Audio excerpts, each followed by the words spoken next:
What is up, YouTube? It is your boy David Lewis from the Best Take Podcast, and today we are going to be talking about Giannis Antetokounmpo and the rough start him and the Milwaukee Bucks have had. Now, don't get me wrong, Giannis Antetokounmpo has still individually dominated. He is literally continue where he left off last season as far as individual production. Now, Damian Lillard has had a solid start to the regular season, don't get me wrong, but I think it was last game against the Grizzlies when he dropped 4 points on 1 of 12 shooting. That was ugly, and they got blowed out. And right now, as you just saw at the beginning of the video, the Bucks are 1-5, and they're the 13th seed in the Eastern Conference right now. And in my opinion, I'm just going to keep it flat with y'all. I really do think that, for one, if Giannis is thinking about actually being traded from the Milwaukee Bucks this season, I think he should at least wait until close to the trade deadline to be like, okay, I'm done with this team.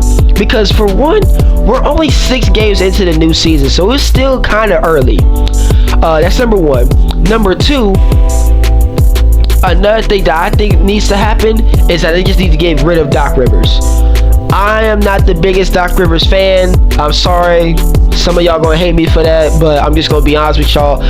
I'm not the biggest Doc Rivers fan. I think Doc Rivers is really one of the most overrated coaches in league history, in my personal opinion. Now, I'm not trying to say everything is Doc Rivers' fault, but when Adrian Griffith was the head coach for the Milwaukee Bucks, they were winning basketball games. I know him and Giannis didn't always see eye to eye on the basketball court, but they were winning basketball games. They were winning. Just saying. When Adrian Griffiths was the head coach, they never had a 1-5 stretch at all. Matter of fact, if you look at Doc Rivers' record as the head coach of the Milwaukee Bucks to Adrian Griffiths' record right now as the head coach, there's a significant difference. And to me, y'all, this kind of sucks because I really do like the Milwaukee Bucks roster. I really do like the duo of Dame and Giannis. I really wish they were healthy last year in the playoffs because I felt like they could have made it to the conference finals last year if Dame and Giannis had been healthy, in my opinion.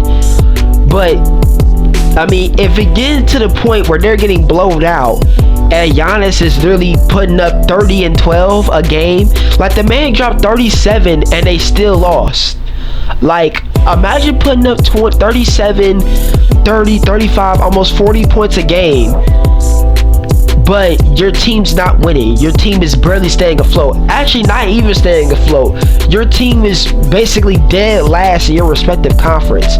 And for Giannis, he's already won a championship for the Milwaukee Bucks in 2021. He did it the right way. He didn't leave Milwaukee. He didn't try to join a super team. He stayed where he was drafted at in 2013, and he won them a championship and dominated fashion.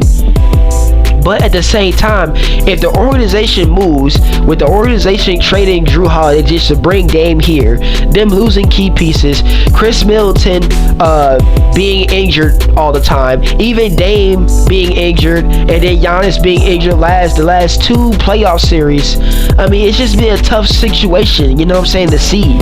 And for me as a fan of the Milwaukee Bucks, because I do love watching Giannis and the Bucks play, I do like the team. It just seems like the organization and just the players not being healthy has kind of killed stuff. But for me, if Giannis Antetokounmpo is going to request a trade, I think he needs to at least wait till we get close to trade deadline, or at least 20 to 30 games in. That's what I would say, because we're 6 games into a 82-game season. Who knows? The Bucks and Dame and Lillard and Giannis could literally go on like a 5 or 6 game winning streak, and then they can be rolling. All it takes is just like for the team to just get in rhythm. You know what I'm saying? We've seen teams in NBA history have bad starts, and then, you know, next thing you know, the team is rolling, they make the playoffs, and, you know, sometimes they've won a championship, and then sometimes they just, you know, had a good playoff run and it ended early. But either way, they ended better than what we expected for them to do at that time. So y'all let me know what y'all think. In my personal opinion, I really hope that the Bucks figure it out. But if they don't figure it out, I think Giannis might be really out of there, y'all. I'm not even gonna lie to y'all. I really do think Giannis will request a trade, and the Bucks will have no other choice to respect his wishes and just trade his in. I'm not even gonna lie. But y'all let me know what y'all think in the comments. Make sure you guys keep like, commenting, subscribing. Make sure you guys also subscribe to my gaming channel, DL3 Nation. All that will be in the link in the description. And yeah, I'll see y'all boys later. I love y'all.